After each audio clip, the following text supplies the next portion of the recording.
നിന്ന് ജലീൽ കണ്ണമംഗലം കൂടി ചേരുന്നുണ്ട് വിവരങ്ങൾ നൽകാനായി. ജലീൽ, ബഹ്റൈനിലൊക്കെ ഇന്ന് രാവിലെയും ആക്രമണം ഉണ്ടായിട്ടുണ്ട് എന്നാണ് മനസ്സിലാക്കുന്നത്. സൗദിയിൽ എന്താണ് സാഹചര്യം? അമൃത, ഗോകുൽ, സൗദിയെ സംബന്ധിച്ചിടത്തോളം കഴിഞ്ഞ ദിവസങ്ങളുമായി താരതമ്യം ചെയ്യുമ്പോൾ ഏറെക്കുറെ ആശ്വാസകരമായ ദിവസങ്ങളിലൂടെയാണ് കടന്നുപോകുന്നത്. സൗദി പ്രതിരോധ മന്ത്രാലയം പുറത്തുവിട്ട റിപ്പോർട്ട് പ്രകാരം കഴിഞ്ഞ മണിക്കൂറുകളിൽ സൗദിക്ക് നേരെ ഉണ്ടായിരിക്കുന്നത് ഒരു ഡ്രോൺ ആക്രമണവും ഒരു മിസൈൽ ആക്രമണവുമാണ്. ലക്ഷ്യസ്ഥാനത്ത് എത്തുന്നതിന് മുമ്പ് തന്നെ ഇവ തകർത്തതായി മന്ത്രാലയം അറിയിച്ചു. ആളപായമില്ല, നാശനഷ്ടങ്ങളും റിപ്പോർട്ട് ചെയ്തിട്ടില്ല. കിഴക്കൻ മേഖലയ്ക്ക് നേരെയാണ് ബാലിസ്റ്റിക് മിസൈൽ ഉപയോഗിച്ച് ആക്രമണം ഉണ്ടായിരിക്കുന്നത്. കിഴക്കൻ മേഖലയിൽ ആക്രമണം മുന്നറിയിപ്പ് സന്ദേശം ജനങ്ങൾക്ക് ലഭിച്ചിരുന്നു.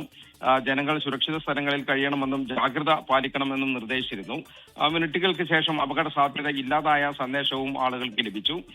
കഴിഞ്ഞ ദിവസങ്ങളിലൊക്കെ നിരവധി ഡ്രോൺ മിസൈൽ ആക്രമണങ്ങളാണ് സൗദിക്ക് നേരെ ഉണ്ടായിരുന്നത്. അമേരിക്കൻ താവളങ്ങൾക്കും ഓയിൽ പ്ലാന്റുകൾക്കും ഒക്കെ നേരെയായിരുന്നു ഭൂരിഭാഗം ആക്രമണങ്ങളും. ജാഗ്രത പാലിക്കാൻ നിർദ്ദേശമുണ്ട്, പരിഭ്രാന്തി വേണ്ട എന്ന് സൗദി പ്രതിരോധ മന്ത്രാലയം അറിയിക്കുകയും ചെയ്തിട്ടുണ്ട്. അതേസമയം സൗദി കേന്ദ്രീകരിച്ച് നയതന്ത്ര നീക്കങ്ങൾ സജീവമാണ്. UN secretary general Antonio Guterres Saudi വിദേശകാര്യമന്ത്രി ഫൈസൽ ബിൻ ഫർഹാനെ ഫോണിൽ കഴിഞ്ഞ രാത്രി വിളിച്ച് സംസാരിച്ചു. മേഖലയിലെ സാഹചര്യങ്ങളൊക്കെ ചർച്ച ചെയ്തു. അതോടൊപ്പം കുവൈത്ത് വിദേശകാര്യമന്ത്രിയുമായും കഴിഞ്ഞ ദിവസം സൗദി വിദേശകാര്യമന്ത്രി സംസാരിച്ചു. കഴിഞ്ഞ ദിവസം അറബ് ആഭ്യന്തരമന്ത്രിമാരുടെ യോഗം വിർച്വലായി കൂടിയിരുന്നു. അതിൽ സൗദി ആഭ്യന്തരമന്ത്രി പ്രിൻസ് അബ്ദുലസീസ് ബിൻ സൗദ് വളരെ പ്രധാനപ്പെട്ട ചില നിർദ്ദേശങ്ങൾ മുന്നോട്ട് വെക്കുകയുണ്ടായി.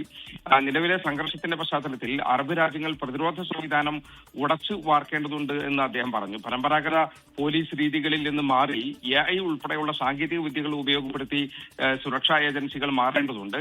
സൈബർ ആക്രമണങ്ങൾ, മയക്കുമരുന്ന് മാഫിയ, ഭീകരവാദം എന്നിവ നേരിടാൻ അറബ് രാജ്യങ്ങൾക്കിടയിൽ ഒരു സുരക്ഷാ കൂട്ടായ്മ രൂപപ്പെടണം എന്നും മന്ത്രി നിർദ്ദേശിച്ചു. അതായത് ഈ സംഘർഷം പ്രതിരോധ മേഖലയിൽ വലിയ മാറ്റങ്ങൾ വരുത്താൻ അറബ് രാജ്യങ്ങളെ പ്രേരിപ്പിക്കുന്നു എന്നാണ് സൂചന.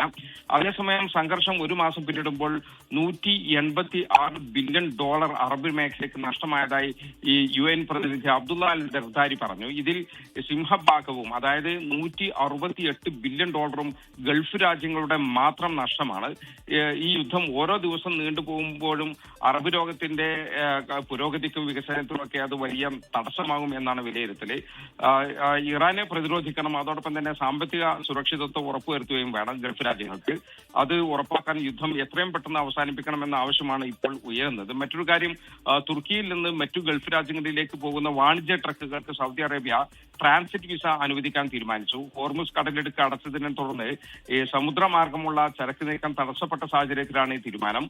സമുദ്രമാർഗമുള്ള ഷിപ്പിംഗിന് ബദലായി റോഡ് മാർഗമുള്ള ചരക്ക് നീക്കം സുഗമമാക്കുകയാണ് ഇതിലൂടെ ലക്ഷ്യമിടുന്നത്. ഗോകുൽ, അമൃത. ശരി, ജലീൽ കണ്ണമംഗലമാണ് വിവരങ്ങൾ നൽകിയത്, സൗദിയിലെ സാഹചര്യങ്ങൾ വിശദീകരിച്ചത്.